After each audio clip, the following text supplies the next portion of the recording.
Right, what is the appropriate response to a flirtatious comment on a professional network like LinkedIn? That was the debate triggered last week when a young female barrister, Charlotte Proudman, outed an older male solicitor, Alexander Carter-Silk, for leaving what she considered an inappropriate message, admiring her LinkedIn photo. To some, she was a brave whistleblower who dared to call out sexist behaviour of a senior colleague. To others, she was a feminazi who had overreacted to an innocent compliment. Which is closer to the truth? Well, early this evening, I spoke to Charlotte Proudman and began by asking what she thought the right punishment for Mr. Carter-Silk to face would be. What I would like is a public apology, an acknowledgement that the message was sexist and inappropriate to send on a professional networking site. And if he gave you that apology, which I think you think is different to the apology he did give you, because he did send you an apology, if he gave you that apology, you would consider the matter closed, so to speak? I would certainly consider the matter, yes. Do you think, we're obviously in the midst of quite a lot of cultural change and recalibrating, if you like, some of the rules of the game between men and women in the workplace. Do you think any allowance needs to be made for the generational differences between him and between you, for example? No, I don't think that generational differences need to be taken account of. If anything, I think that those from an older generation should be more respectful of people coming into the workplace, particularly those who are younger and who are looking for leaders. People who can show them the way and set a good example, and that includes ensuring gender equality between men and women and ensuring that both are respected equally for the professional skills that they possess, rather than focusing on their physical appearance. Did you go ahead and report him to the professional body? Because some would say that was disproportionate for what he'd done. At this stage, I have made a complaint to the law firm and I am waiting for a response. But what do you want them to do, realistically? They're not going to sack him for that, are they? As I've said to you, I am seeking a public apology. I have never said that I'm seeking for this man to be sacked.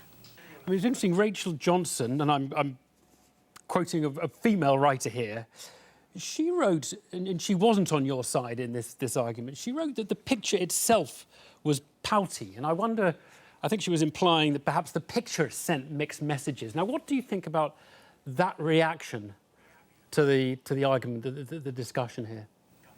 No woman should apologise for the face of which they were born with, nor should they apologise for the clothing that they're wearing if they decide to wear makeup or if they decide to wear earrings. I am on a professional networking site, as are many other women, and I'm seeking to be taken seriously for the skills that I possess as a barrister. I am not there to be objectified or demeaned or trivialised in any way.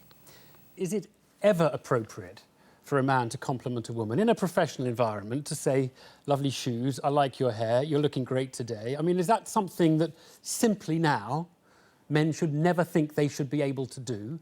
I'm sure you think women should be able to say nice things to women and men maybe nice things to men and maybe women to men, but should men never ever do that to women? Look, in the workplace, on the whole, it is women who receive the majority of so-called compliments, banter and sexist jokes. And I do not wish to trivialise these types of comments, because what they seek to do is objectify women and see women through their body appearance as opposed to the skills and experience of which they possess. But there are women, aren't there, Charlotte, who do take a different view, who actually like receiving compliments, and that obviously makes it more complicated, no, than you're implying? When it comes to the private space, if one wishes to give compliments or even receive compliments, then that is a matter between friends or family. But in this particular case, which I have been caught up in a controversy about, this involves a compliment that was given to me by somebody that I don't know in a professional space on LinkedIn, by somebody who also is in a senior position of power. We know about the power dynamics between barristers and solicitors. I'm a barrister and I rely on work from solicitors in order to progress my professional career. Do you feel glad that this case has drawn such attention to the issue of sexism at work, and in particular, incidentally, to the use of these professional networking sites for purposes for which they really weren't intended at all. I'm certainly pleased that this issue has been brought to the attention of people across the world, and that there is now a debate about workplace sexism, so-called casual sexism, and how people should call out sexism within the workplace.